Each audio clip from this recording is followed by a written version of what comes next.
the go live button, click the go live button? I've hit every button on my screen. Uh-oh. Well, I'm sure we went live somewhere then. Yeah. All right, hang on one second.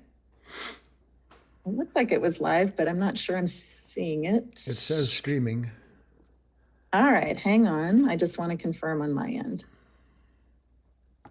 Yes, we are good to go. Very good. You did the right thing. Let's go ahead and bring Terry on and she will take it away and get us started with class. Well, hello, everyone. Good morning. Welcome to our Sunday morning Letting Go class with Guy Finley. My name is Terry, and I'll be the host for today's class. So we are streaming and broadcasting on 3 different platforms, GoToWebinar, Facebook, and YouTube. So welcome to all of you. Glad that you chose to be here with us this morning. If you're not familiar with our format on Sunday mornings, Guy's gonna give a talk maybe 50 to 60 minutes long, after which time we'll have an open discussion, a Q&A where you can ask Guy any questions, and I'll get more into that when the time comes. But we do hope that you join in. Your questions always, Guy, the answers that Guy gives are so helpful to all of us. So we do hope that you do join in. And as always, because we are in the tech world, if anything arises, just first and foremost, just go out of your platform, come back in again to see if that works. If not, just send a message to Kate at support@guyfinley.org and she'll be able to help you. Okay, I think that's it for me, Guy. Would you like me to read the title and key lesson? Sure. Yes, please. Okay. Read the key lesson twice. The title for today's class, A Revelation to Help You Transcend All Past, Present, and Future Troubles. And the key lesson reads as follows. Our true nature is not discovered by acquiring new knowledge, but by awakening to what has always been present, the light of a living awareness, waiting to be awakened and realized as being inseparable from one's true self. Again, our true nature is not discovered by acquiring new knowledge, but by awakening to what has always been present, the light of a living awareness, waiting to be awakened and realized as being inseparable from one's true self. Okay, Guy, I'll see you after your talk. All right. So, good morning, good afternoon, good evening to all of you, wherever you are, whatever time it is, whatever country you might be in, since we are reaching around the world these days. The key lesson states that our true nature is not discovered by acquiring new knowledge. And if you ponder that for just a moment and add to that one thought, this last idea that our nature, our true self has never not been present, it's enough to drive one crazy. I know for myself, and hopefully this will serve as somewhat of an encouragement to you. For the longest time, I would hear or read things that I knew intrinsically were true, but there was no way for me to get my hands on them, to acquire them, let alone turn whatever that intuition is that I've had about the light, the love, the truth in that idea into personal experience. So what I intend to do this morning, this evening, this afternoon with you is to address this whole question of what is, in fact, this process called awakening. What is it that we awaken to, and how does that happen? And I'll add, before I even get started, I have a couple of stories to tell you, 4 key lessons that will summarize and move the material along, hopefully in a concise manner. That even if I were able to eloquently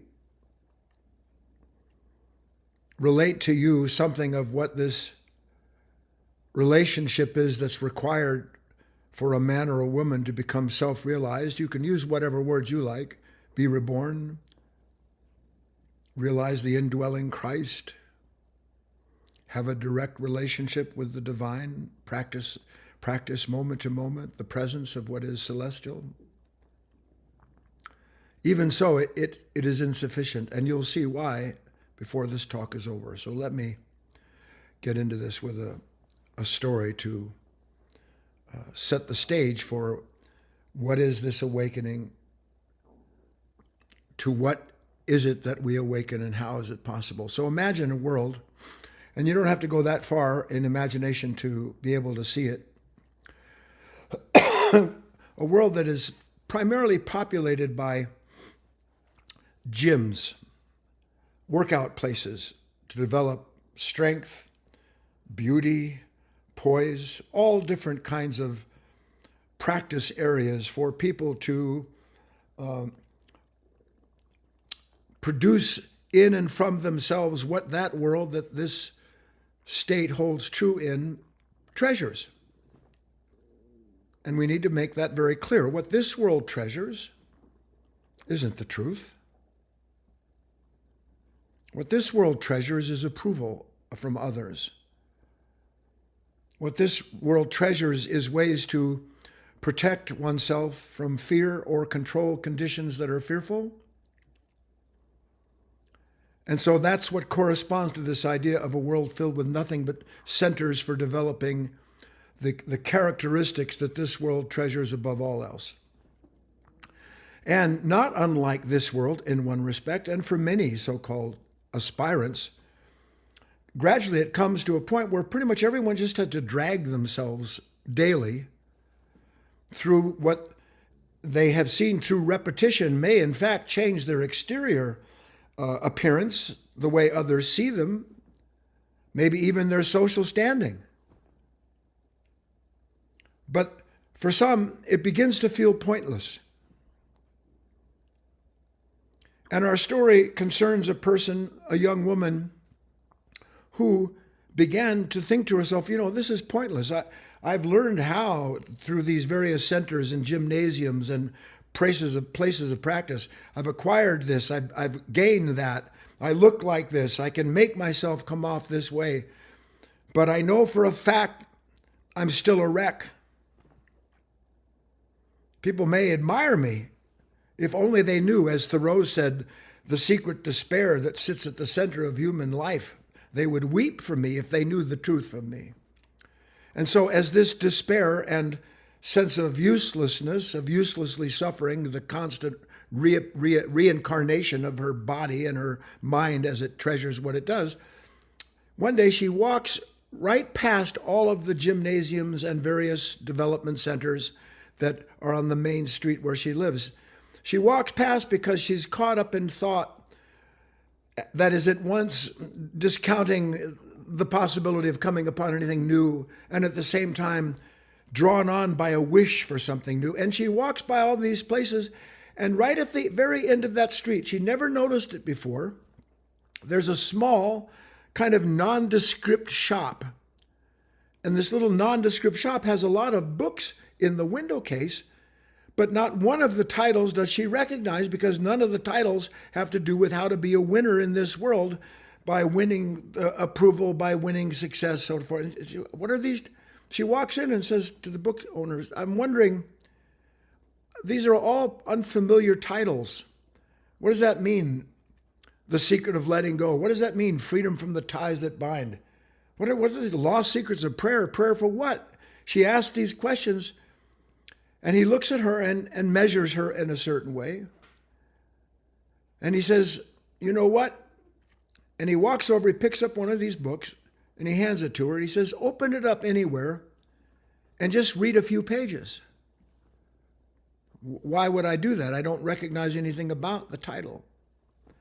He says, please just do as I asked. You've asked me a question, I'm answering it, but I'm answering it with an action that requires your involvement. So she picks one up, she starts to read a page, and something catches her attention. She turns the page, and 5 minutes later, she's still turning the page. And she says, what is this? What is this feeling? What are these books for? I'm excited but confused. And he said, these books are to help people like you realize that there is another kind of development that is possible for you, that this world knows nothing about, let alone that it would give itself to in order to achieve only what can be found through the development of a deeper part of yourself that he adds following, that already waits within you for yourself to discover it, where the knowledge that you begin to gain of these truths that have been passed down through time stir in you and serve to awaken in you the realization of another order of being, of a timeless kingdom in which you already dwell. Now, we'll leave our young lady there in the store. And maybe you have been this young lady or this older woman or this older man or this young boy who, for whatever reason, and there's no question about it, what a mystery it is. How come there comes these aha moments? And what is it in us that treasures them the way that we do if we've ever had an aha moment? And what is an aha moment?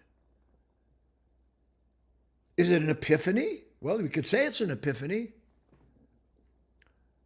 But an aha moment, the kind that draw you into a relationship with something that was waiting within you to take that deep breath in through that feeling of being inspired, that moment is always a revelation of a kind. And the whole talk today is going to be about revelations of the timeless kind and how they bring a person to a world where, as the talk title said, you can leave your troubles, past, present, and future, behind you. Nice deep breath, little transition. I don't know about you. There were things in school I loved, and there were things in school I did not love. Things that I did not love, by and large, were mathematical. Whatever it was for you, doesn't matter. You'll see the parallel. And I can remember a few times sitting in a class and the teacher was up there drawing these symbols on the board. And I'd be sitting there and I'd be looking. It'd be like one of those TV shows where you see the teacher walks up and the farther and farther back, the further away the board goes, as if there's this immense distance between yourself and what is being displayed. And then occasionally, out of the clear blue sky, something that I had complete disconnection from, suddenly it's completed inside of me. Oh my God, I understand what that formula is. And if you ever had that moment, where in the name of God came the release from this fear and anxiety into a new sense of understanding that everything was okay, because now it's clear what's put up there is something that is now evident to me. And this is a mystery, isn't it? If you've ever had an epiphany, if ever, substance abuse, anything, any epiphany, all of a sudden, boom, my eyes were closed by the grace of God. Amazing grace, suddenly I see. Here's this mystery. And the mystery is that this sudden understanding seems to flood in.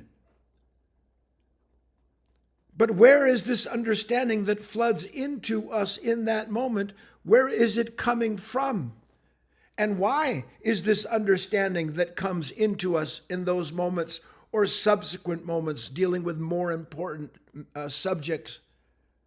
Where is it coming in from? And then we start to see, you know what? That happened in grammar school, that happened in high school, that happened in college. Then it happened when I was worried about this situation, and suddenly I had an epiphany. There was a revelation, and the moment that revelation took place, whatever it was, I was released from, and I understood a much bigger picture. So then we start, if you're following me, to realize that this understanding that resolves mysteries is inseparable from a revelation, and that somehow or other these revelations are not limited to that high school classroom, but it's part of a curriculum itself, that in life, over and over again, we have these revelations that are in scale, in levels. And we see that this other development is possible. But more importantly, we begin, if we are studious enough, meaning sincere enough, we start to realize something, and I'm going to talk a little bit about Emerson today, because as eloquently as it can be stated, he has discussed these things. It points out what I'm pointing to you, and I'll get to it, that our journey of revelation is not through time and it's not through space. And we know it's not through time and we know it's not through space because in some timeless space within us that was waiting for the right prompt, conditions trigger another order of consciousness. And this other order of consciousness understands what we couldn't understand before. How gorgeous that is. Something in me understands what I couldn't understand the moment before, and yet what understands what I couldn't understand before is me. So this journey, he writes this mysterious sentence. He writes, to remember is the same mystery as to foretell. I'll talk about it. To remember is the same mystery as to foretell. And he continues, what we are to be is the same thing as that which we have always been in our depths. To remember is the same mystery as to foretell. What we are to be is the same thing as that which we have always been in our depths. What does it mean to remember is the same mystery as to foretell? What we cannot remember that is true about ourselves, and take these false assumptions, these deeply mistaken beliefs, our conditioned opinions, what we remember in the moment of a problem foretells our future, doesn't it? Because we are trapped by the same lie that produces the promise of being released, only to reincarnate us in that consciousness that is the continuity of the very problem we're looking to escape. He says what we are to be is the same thing we've always been in our depths. That means that if I can remember in the moment needed, that what I really need, whether I understand it or not in that moment, and by and large I don't, that what I need to remember in that moment is already with me. That light, that truth, that mystery cracking, marvelous level of self, it's already inside. The great masters, Christ himself, what was the purpose of their existence? I can tell you. It's to help us remember what we have forgotten. That's it. To help us remember that we have forgotten who we are and what made us into what we are so that we might serve that Creator. That's what we've forgotten. We have forgotten that we are as vine to branch, as the fruit to the nature that creates it. We are a singularity serving for a single purpose, which is that the will of heaven might be done on the will of earth. And that's what intuition and revelation is, the ceaseless interaction of what is divine coming into the branch that awaits the energy, the light. And through that relationship is reborn, meaning it gives birth to something new in and of itself, and in and of itself it is reborn. This is the mystery. I can only hope that you're following. And I was thinking, how do I talk about this fact? as the Native Americans said, that we are the ones we're waiting for. How do I express this idea that already living within me, within you, is this stream of life, an order of intelligence that is inseparable from all that ever was or will be, and that holds within it the possibility of you and I discovering that whatever we are in this moment already holds everything that we will be in the next moment, which isn't separate from this moment itself. See, it's a mystery, isn't it? Here's the little story. I hope you'll be able to follow it. So here's this little sapling. Sapling is a baby tree. It's a baby, what do I say? It's a baby fig tree growing somewhere in the wilds of South America. And it's shrouded by all of the other big trees that are taking most of the sunlight, and it's struggling as best it can for its place in the sun. That's really a good metaphor for our work on this planet, is to use our life to struggle, to get out from being shaded by this endless series of thoughts and feelings, each and every one telling us what we have to do to become as we imagine we should be. The sapling, it's doing it, and a wild boar comes snorting up and rooting up all the trees and everything like that. And it's about to tear this little sapling from the ground. And the sapling, in this story, it says, "Wait, please, stop. Please, leave me be. Let me stay here."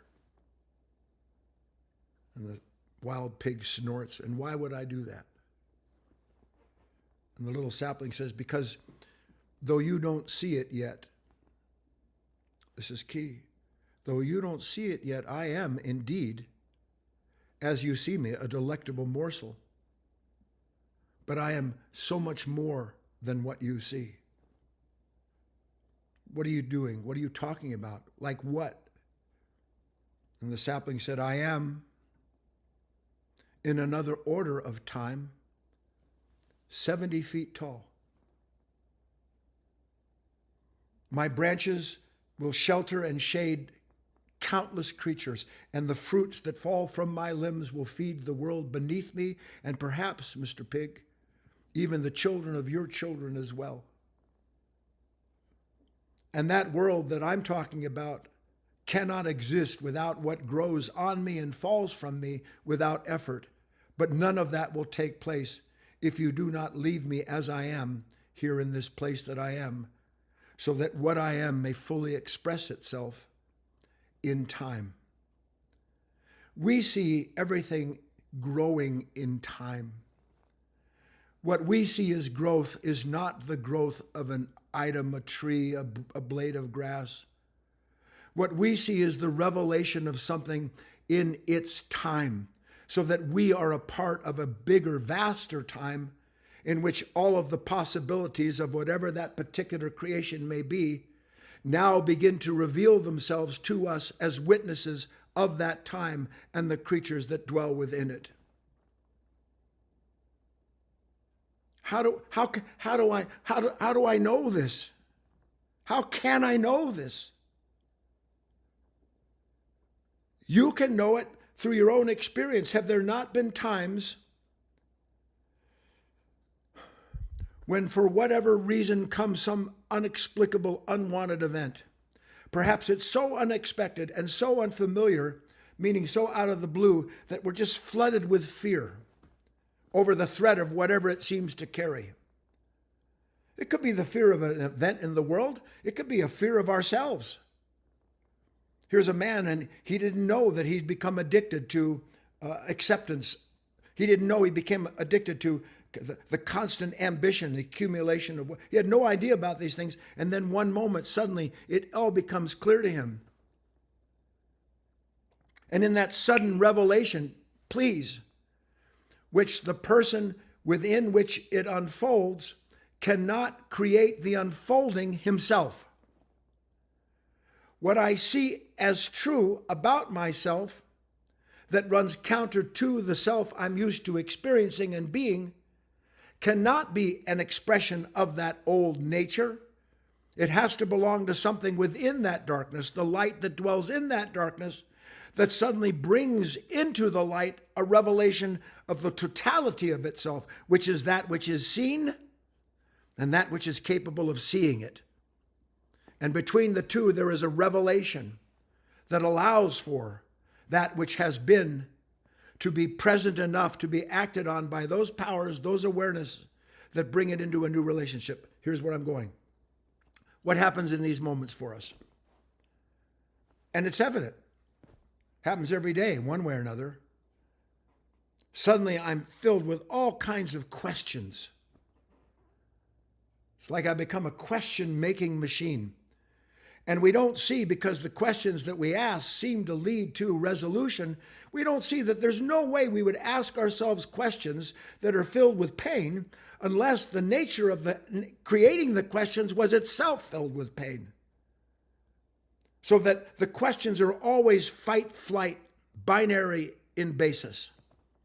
Every question in an unwanted moment, change, control, otherwise avoid this experience that I blame on the circumstance.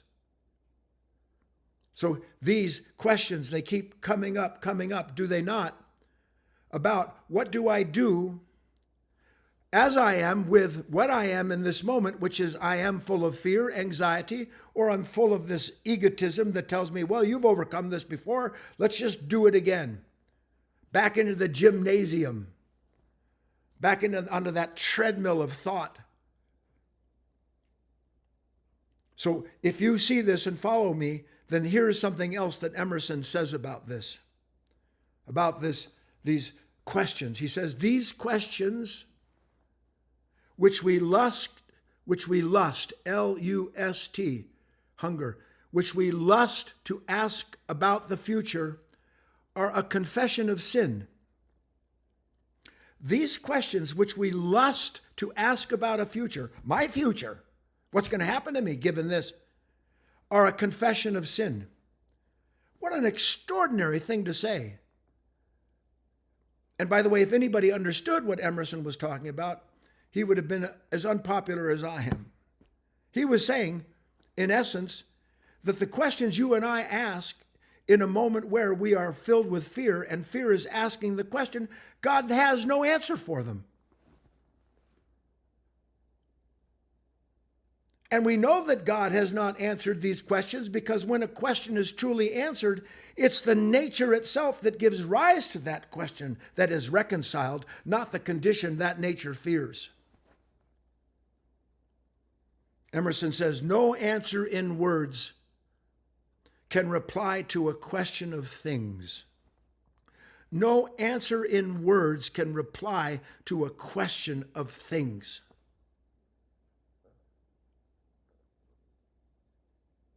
Now, what does that mean? Taking thought, I cannot add any stature to myself. And if I can't reconcile this moment by going through that reiteration of a mind filled with irritating thoughts and feelings, trying to settle and solve themselves, then where is this answer? And then, though I can't tell you where I found it, another master says this. He says, the soul never answers by words, but by the thing itself that is inquired after. The soul never answers by words, but by the thing itself that is inquired after. I know this is tough sledding for many of us. God help us, our minds are so lazy and undeveloped, and they are. They don't want to struggle with anything. They want to get on the treadmill that leads them nowhere except exhausted so they can go eat something healthy and then go back into thought about the next unhealthy action in their life. The soul never answers by words, but by the thing itself that is inquired after. What does that mean? It means that the answer to the problem of any given time isn't another time to come where it won't be a problem to me. The answer to the real problem of time is the experience of timeless being. The answer to the problem of him, her, this or that, what they did, isn't a new action described for us to take through a mind that has analyzed the situation, discovered the source of the suffering as being outside of itself, and then sets itself to straighten out the world. No, the problem is answered through the experience, the direct experience of that which is inquired after. And what is it that I'm actually inquiring after? And God help us to remember this. When I'm upset, what I'm inquiring after is not, although for us it is, isn't to control the conditions. All I do when I think about the conditions is identify with a pleasure connected to my new power over this problem.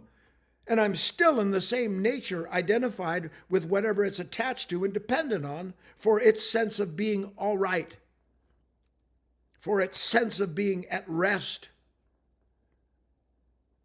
for the relationship with something that is incorruptible. Because that, when everything is said and done, is what is inquired after. A relationship and the experience of a presence within myself that, no matter how dimly I may suspect it is true, already dwells within myself, the indwelling Christ, the indwelling light, the indwelling love, the indwelling divine. Because what else is it that produces these problems that we have, if not the pursuit of that which we see as the answer to this pain, when the very nature that's pursuing those answers is the source of the pain, and only the light can solve that mystery by revealing to us that that is not who we are, and in that revelation being released from all of that false pursuit. The answer to the problem of time, to the problem of becoming. What we call time and becoming are inseparable. I'm going to give a whole separate talk on this shortly. Today I have to move past it. What is time for me? Tomorrow. Because everything will be clearer tomorrow. But the idea of everything will be clearer tomorrow means I won't be suffering the confusion and conflict I feel over today because everything's so unknown. So time is the solution for us to the confusion of the unknown, to the chaos of being someone caught up somehow or other in a situation that until it gets resolved, I'm going to be suffering. So time is the path I take to bring an end to suffering when it is identification with time that produces suffering. Because identification with time means to identify with a self that believes it is moving through time, and in time will find what is timeless, which obviously it can't do. I'll pause for a moment here. Are you tracking with me to some extent? I hope you are. Let's make a transition. I've mentioned some of this idea before, but I will strengthen it now. Christ, all true teachers,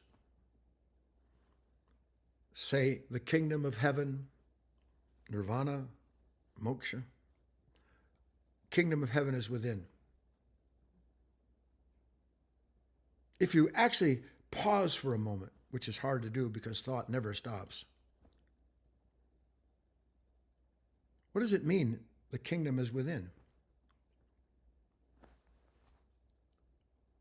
Well, if it's within,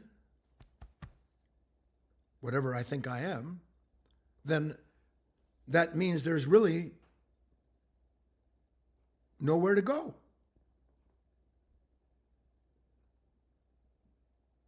And if there's really nowhere to go to reach the kingdom because it's already within, that means there's no distance that I have to travel. And if there's no distance I have to travel, then there's no time involved in that relationship between what seems to be outside of me, because thought places it there as an ultimate place to reach where I'll find peace. If not in this life, then when I die. What a lie that is. No, the kingdom of heaven is here, now. We know those words, but we don't practice them. God isn't out there. And the truth is, we might say God is within, the kingdom is within, but the real truth is that we are within the divine. We are within the kingdom. We are an aspect of what is a living light. And that we have our place in levels and scale relative to the relationship of all that is created by that light and their interaction. So if it's true, there's no space, no distance, then it means what I've been saying to you. We must already be there. And we go, hey, look, guy, I don't know where you are, but I know for me, there is not such a good place. And I'm trying to get across to you the idea that if there is resistance to what you call your life, then you are apart from the life you're resisting. Resistance is separation, not the proof of difference. So here I am. If in fact the kingdom of heaven is within, that means it's already within what I am.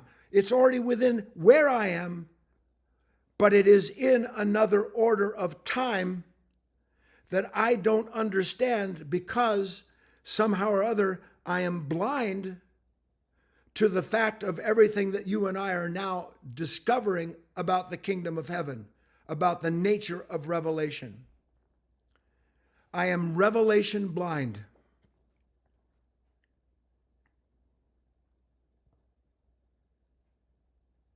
It used to be called third force blind, now that I'm thinking about it, for those of you that have that background. I'm revelation blind. But by what?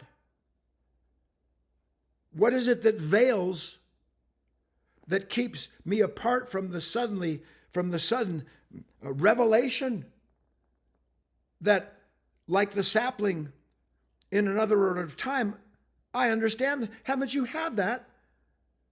Haven't you suddenly felt as if your whole mind expanded because you had a new understanding about a circumstance you never understood before, and there you are, now you're standing over the problem instead of under it? Why?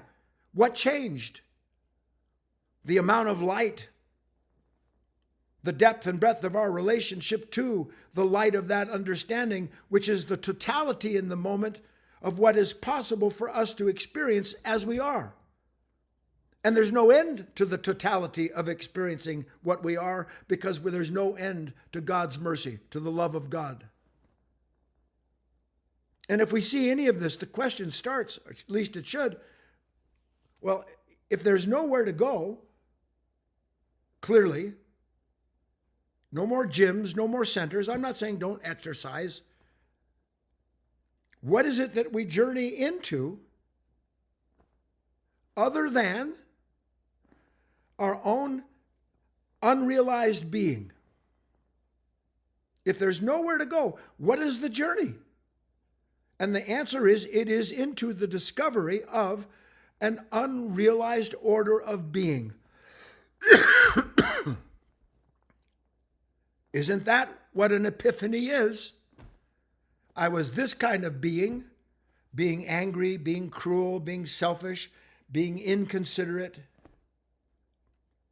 And then by the light of some grace, I see myself.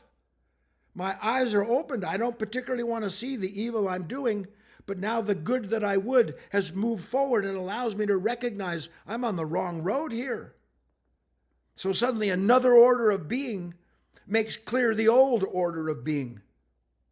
That's what real temptation is, by the way. Real temptation is the moment where, after I have seen this lower level of myself, this constantly traveling, troubled self trying to seek an end to itself through its own designs, seeing that and understanding that that's the truth, that's when temptation starts, because now I know better. Another part of me has awakened sufficiently to see that is true. And whether I go along or not is called either dying to myself or delivering myself into the hands of my own enemy. Where do I go? How do I make that journey? This is the point of the talk. The real inner journey. Let's get ready to bring up second key lesson, Kate. The real inner journey, not in space, not in time. The real inner journey is into the light of awareness itself. The real inner journey is into the light of awareness itself. Nothing to do, only something to see. And in seeing the action, and in the action, the end of all that has been produced through mistaken ideas. Let's bring up the second key lesson, please, Kate. Read along with me, everybody. Revelation is not the product of time. Rather, it is the sudden appearance of a timelessness within us. Such moments don't provide intellectual answers. Rather, they reveal another order of intelligence inseparable from the awareness in which it is realized. Revelation is not the product of time. In a way, revelation reveals how unnecessary our idea of time is to reach a place where, for our becoming something else, we will escape all that we don't want to be. Revelation is the futility of that journey. Let's go on.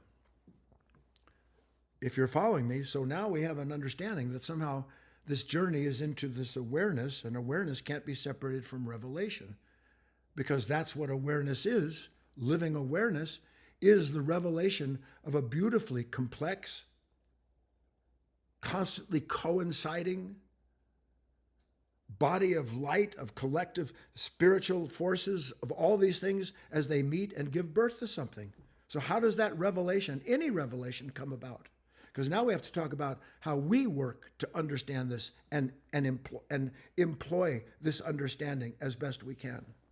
And I will say right here, they say is a relationship with Christ, a relationship with God through acts or faith?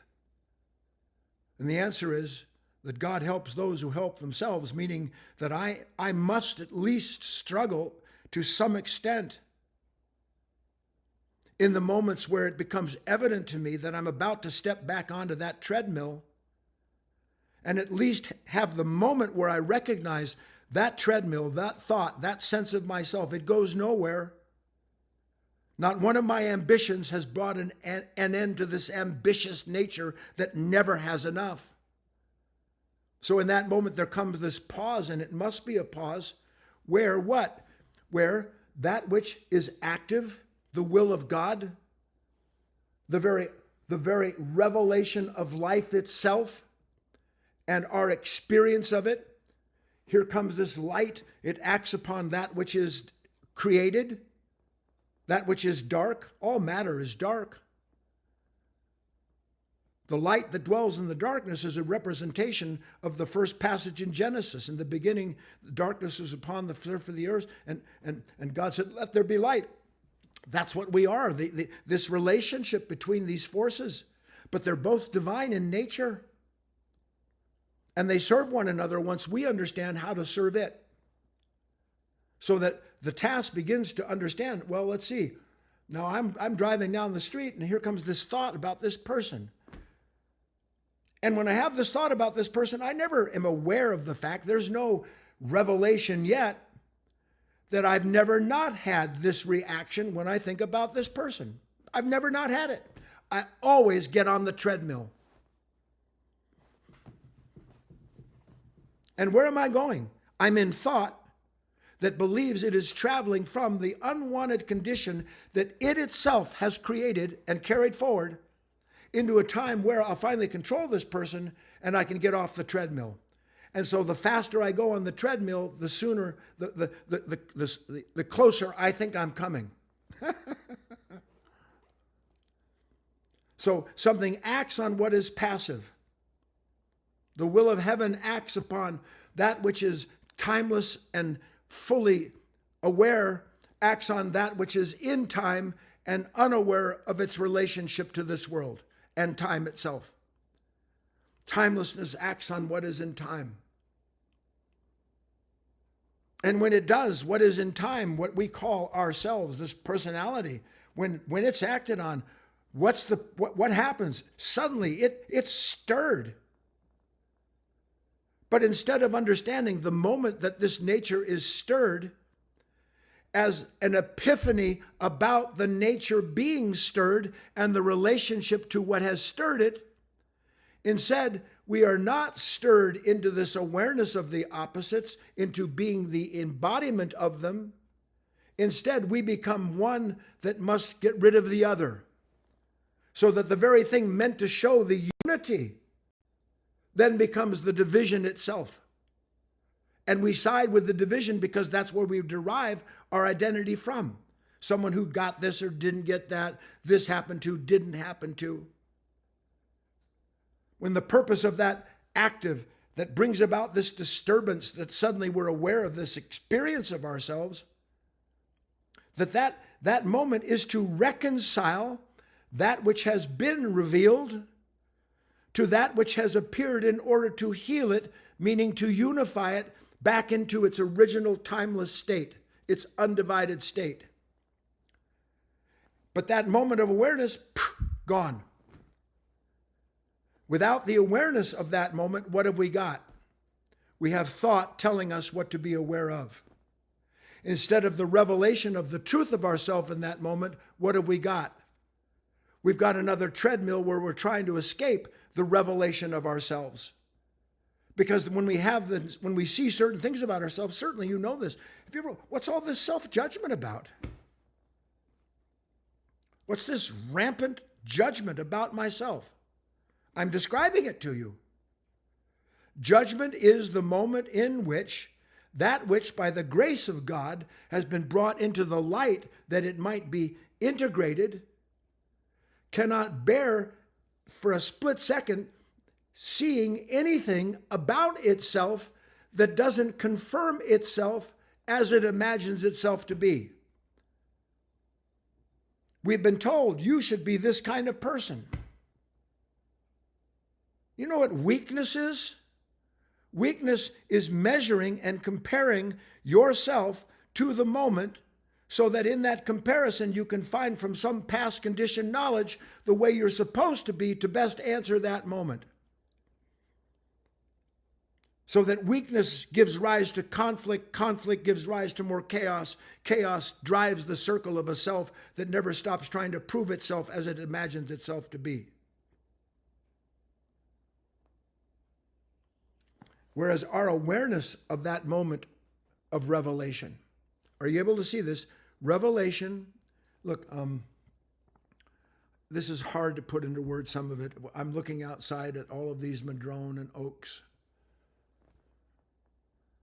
The only reason I see the world that I see is because that which is made in matter, which is congealed light, matter resists the light that gave it its life.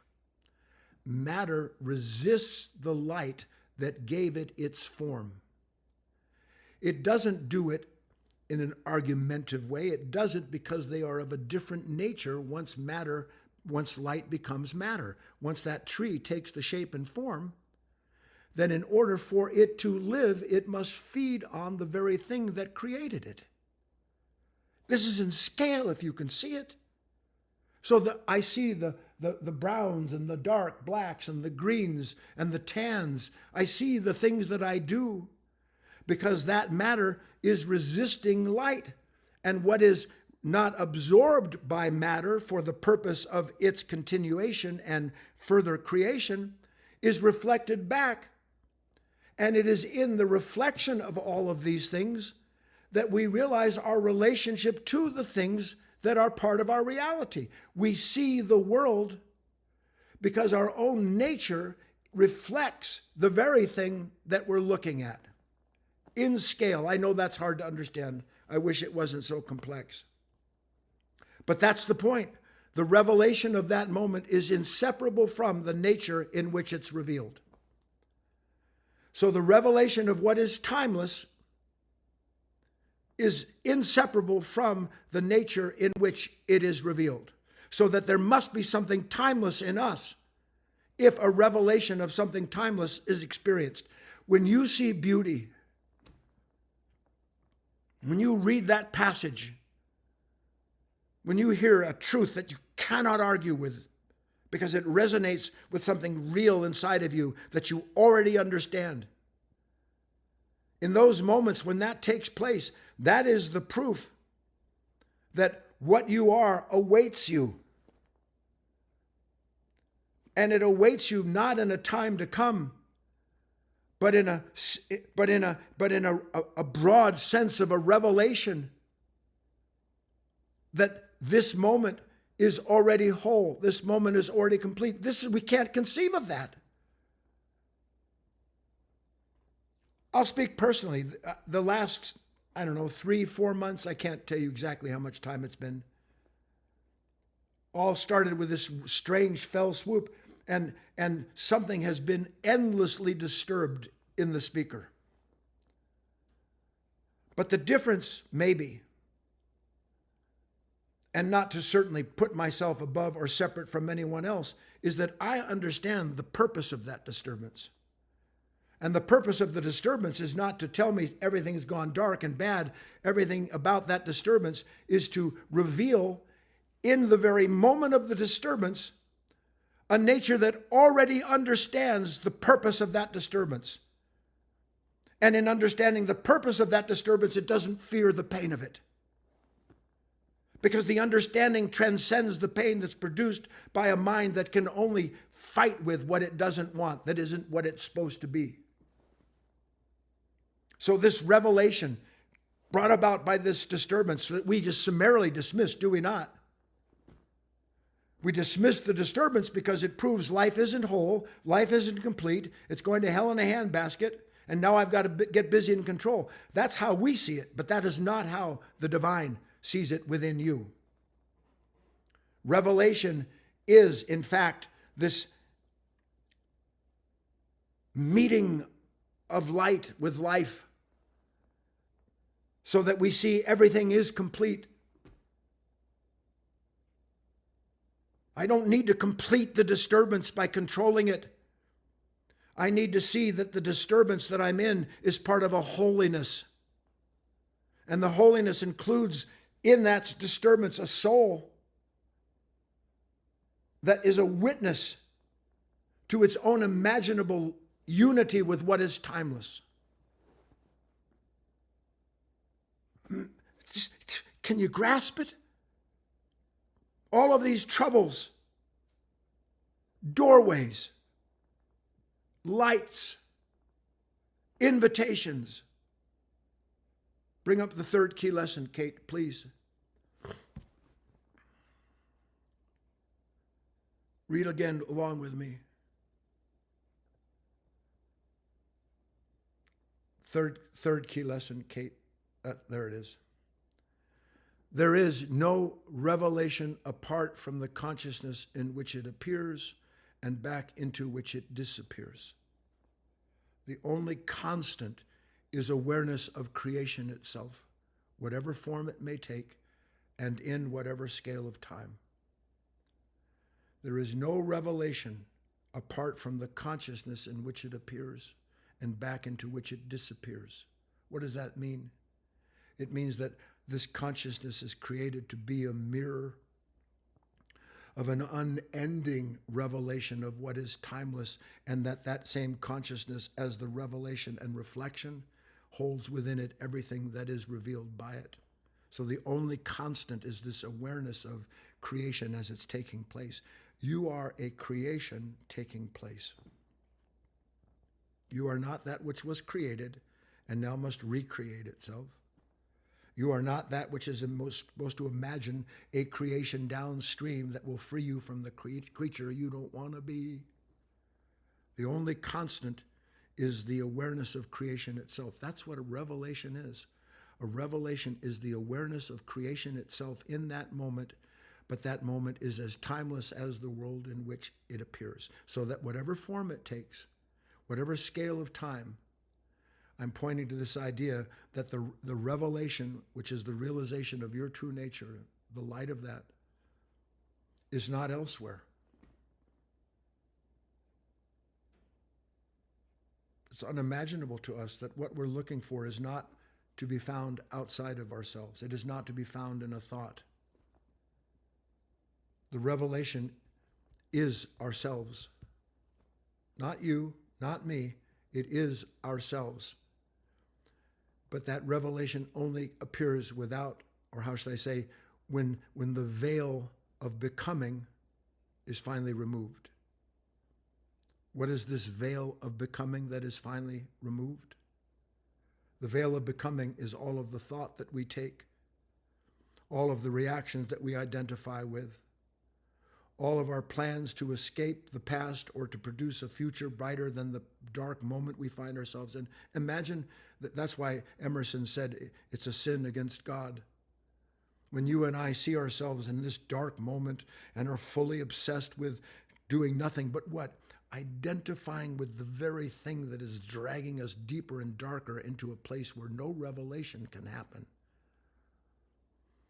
When Christ mentioned this idea of being cast into this place of weeping and wailing and gnashing of teeth, that place is a psychological, spiritual place because it is a place without revelation. And what does it mean to be a place without revelation? It is a place so willingly darkened by an unconscious nature that no light can come into it anymore to reveal that that darkness is not itself. So the moment that we stop trying to reach what we've imagined is lacking is the moment in which we begin to separate from this veil. And when we stop imagining what happened and what we have to do, we stand face to face in that moment that is as timeless as creation itself, where we see what sets us free. And what sets us free is this discovery that I've been talking to you about, that what we are looking for is already indwelling. It is what we are in one respect, but have yet to understand as true. Let's bring up the last key lesson and we'll close this part of our meeting with it, and then we'll do our question and answers. I rarely put things in caps. I was told once it's the equivalent of shouting. But this is a shout out to truth in you, like that young woman who walked into that bookstore and couldn't put that book down because it began to teach her something, show her something that would allow this development to begin. Be what you are. Be what you are. Start by seeing that anything you add to the moment, regardless how tempting, subtle, or deeply suffering the nature of such thought, none are as they appear to be. None are as they appear to be. To take thought for tomorrow is not just a distraction, but it is actually a veil that keeps me from realizing the light of an indwelling, timeless self that resides, rests, and awaits me in the kingdom of heaven. Be what you are. Do I have to think about how to be what I am?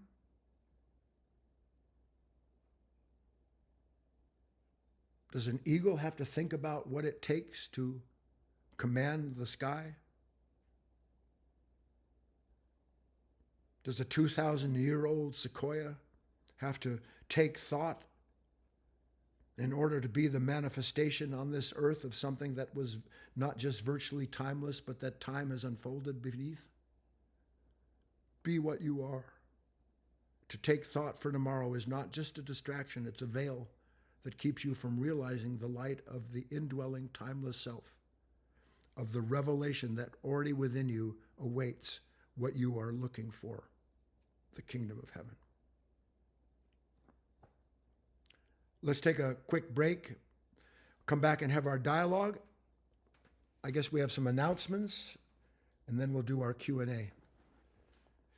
Wow. Thank you, Guy. Holy cow. I feel like you transported me somewhere. I don't know where. Holy cow. So yeah, so this is our Q&A time. I don't really have any announcements, just about, I could just share our class schedule for all of you that do not know. So we're here every Sunday morning, 9:30 a.m. on 3 platforms. Wednesday night, we have Classic Talks by Guy at 6 p.m. Pacific time, and they're great talks. And they're broadcast, I think, on the same 3 platforms again. Friday nights, we have Student Talks, 6 o'clock p.m. Pacific time, where we have a couple of students that discuss actually today's talk on the previous Sunday's talk. And then, of course, Guy always speaks on Insight Timer on Saturday mornings as well. So he has a full week if you're able to join in. All right, so now here's the story with Q&A. So everybody that's on GoToWebinar, they can raise their hand and speak to Guy, or if they don't choose to speak, they can certainly send a question in as well. But on Facebook and YouTube, you do need to write in a question, and that will be sent over to me to read to Guy. You're not able to speak directly to him, but we will definitely get your question read and answered. So let me just go ahead and see what we have here. I know I'll wait for some hands, and I will start with a question guide that we had from last week. And it came from Naif.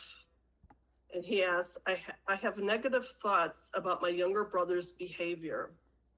I think I should confront him with a slap or a punch in the face in order for him to change his behavior toward my mother, my brothers, and myself. It is difficult for me to apply internal work with these thoughts. I find myself tormented by them. Hi, and I hope I've not mangled the pronunciation of your name, Neff. Well, if we were sitting in the classroom with the body of students, and I were to ask the students, I said, well, how many of you have negative thoughts? Not necessarily about your younger brother, but about a sibling of some kind, your mother or your father. How many of you have negative thoughts about someone who's not even alive anymore? How many of you have negative thoughts about yourself? And I can guarantee you, Neff, that that if someone didn't raise their hand, they're so deceived that there's not a chance they're ever going to be delivered from that nature.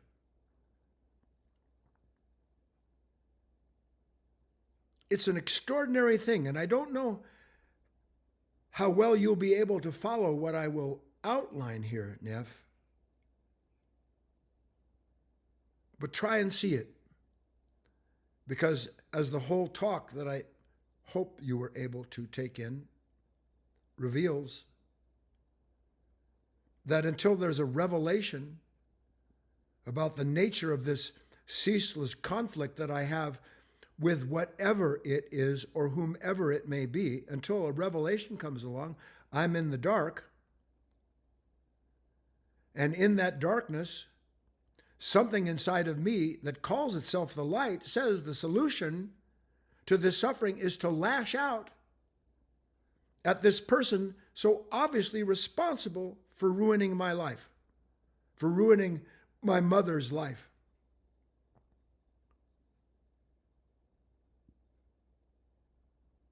We have I'll say it this way, we are, without knowing it, in a relationship literally at all points in which the various moments we are in never stop touching certain parts of ourselves. We are intended to be a participant in the activity of these moments and these impressions, so that as a participant, we begin to recognize the reason for the experience we're having, instead of allowing the experience we're being told is taking place, all of these angry sensations, defining us. So that in essence, Neff, instead of being a participant in revelation, we're the punching bag of ignorance.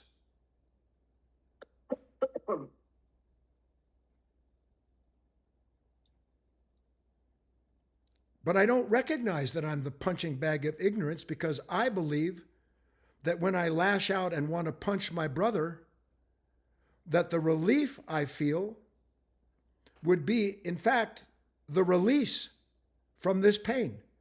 Because I will beat him into submission. Oh, I see a whole talk forming. That's what self-judgment is. That's what the judgment of anything is. It is turning our life over to a nature that in thought and through reaction will beat into submission whatever it blames for its suffering. Now it says it's corrective. It says, I'm only doing this for your own good. I'm only angry. I only want you to change so that you don't have to suffer what you're causing others to suffer. Failing to see the revelation that in that moment, what I'm suffering isn't what you've done. What I'm suffering is my own reaction to your expression. And so I lash out at what I think is you, failing to see that what I'm punching, that I am the punching bag of this darkness. And the more I lash out at you for being the one causing this pain, the more pain I'm in. And the more pain I'm in, the more I lash out at you and find you at fault for my suffering. That's a long-winded description of a revelation, Neff. I can't apply the internal work because I'm overrun with thoughts about the external circumstance, which means at some point I have to recognize turning to thought about how to deal with the thoughts that torment me is a fool's game. So I have to see that. And then I have to dare to put in this effort. Effort to do what, Neff? To see what happens if, instead of agreeing with this anger and the promise of the relief that comes with it, as I imagine my brother finally succumbing to this psychological beating I want to give him, where he finally sees how wrong he is. Haven't you? We should be so tired. Talk about a useless treadmill. So tired of hoping that others finally see where they're wrong. Do you know there's no greater waste of time on this planet than judging others or judging ourselves, hoping we can make them see where they're wrong, or hating ourselves for being wrong, and then figuring out how we can be free one day of this negativity in us. The wish to escape a negative experience is the extension of the negative experience we're having. And it's the same with our brothers and sisters, with the world we're in, Neff. Lots to think about. Probably enough time spent on that question, Terry. Thank you, Guy. All right, so Susanna asks, are we to just sit and wait? Do what? Say what?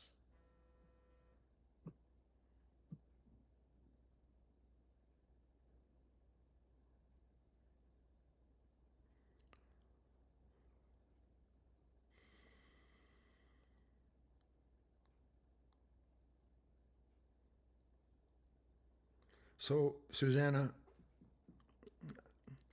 I can feel the deep frustration that runs through your question.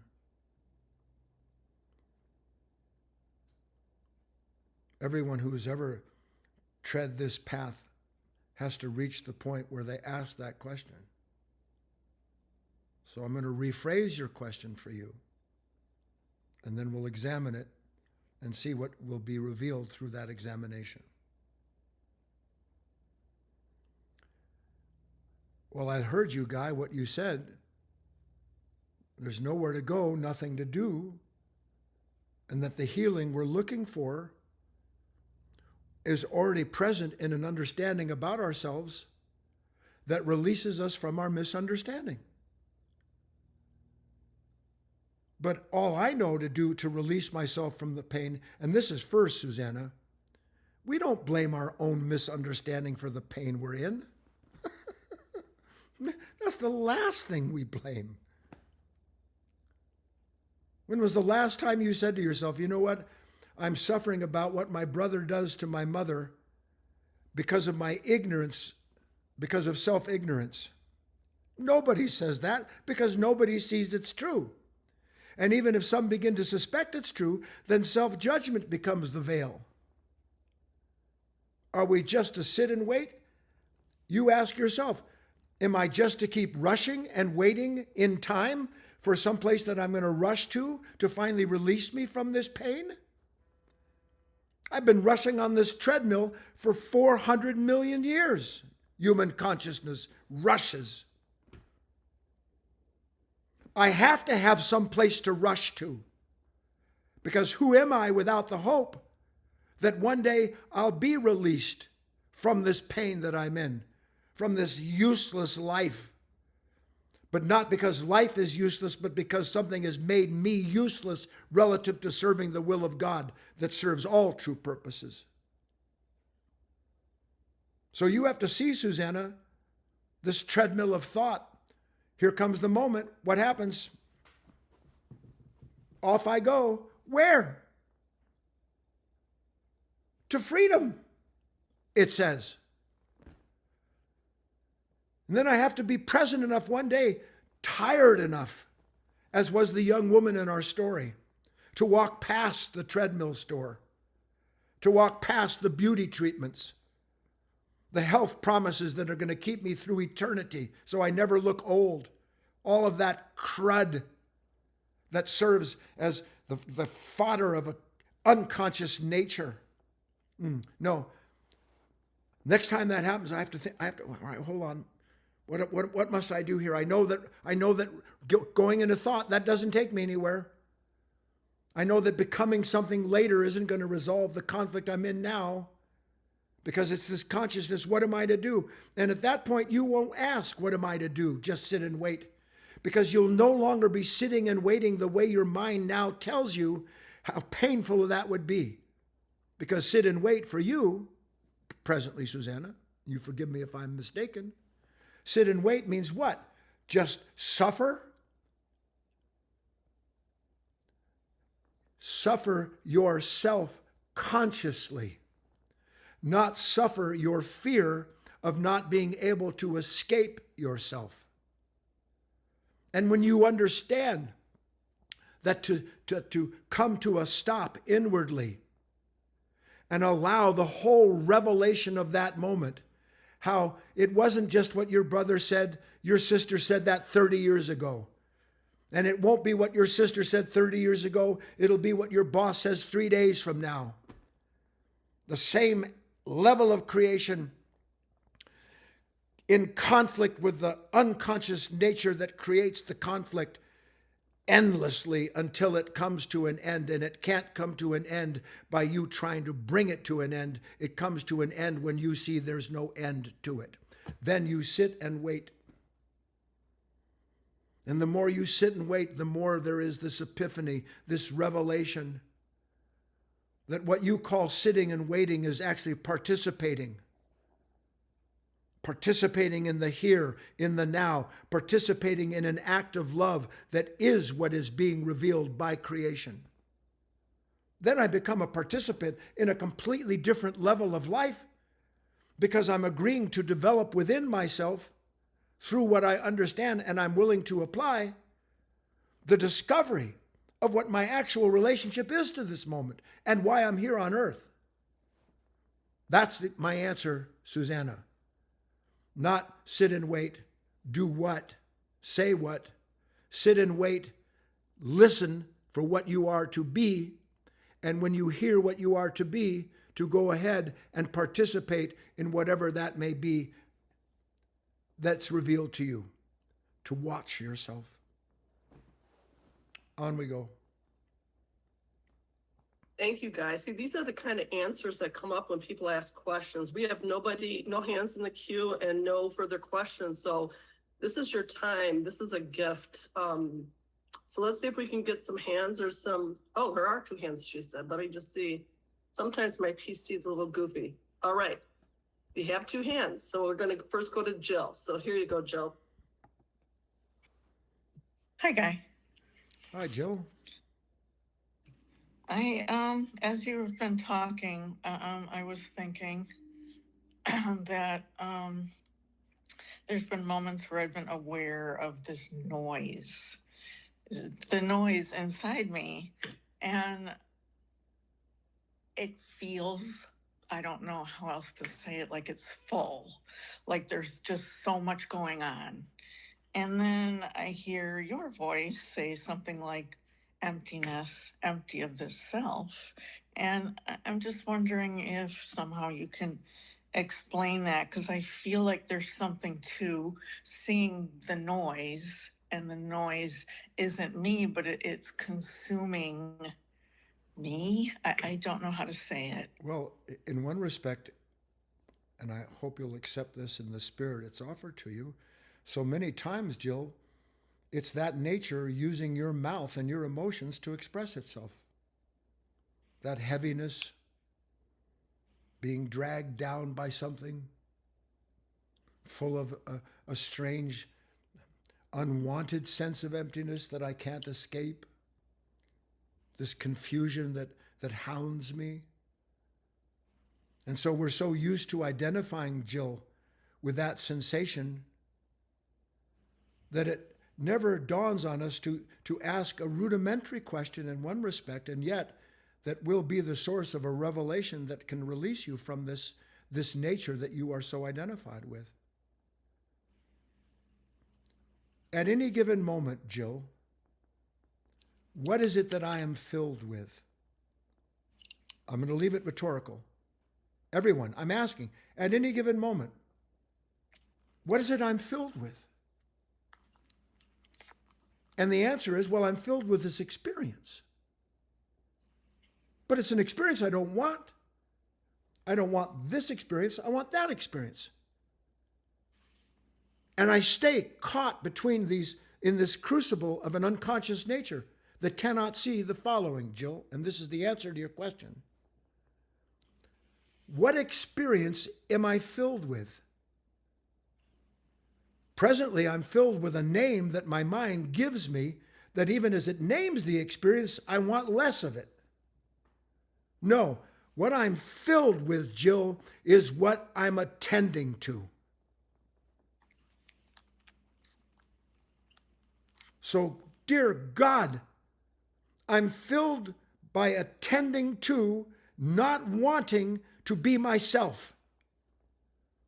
I'm filled with regret and resistance to the experience of myself.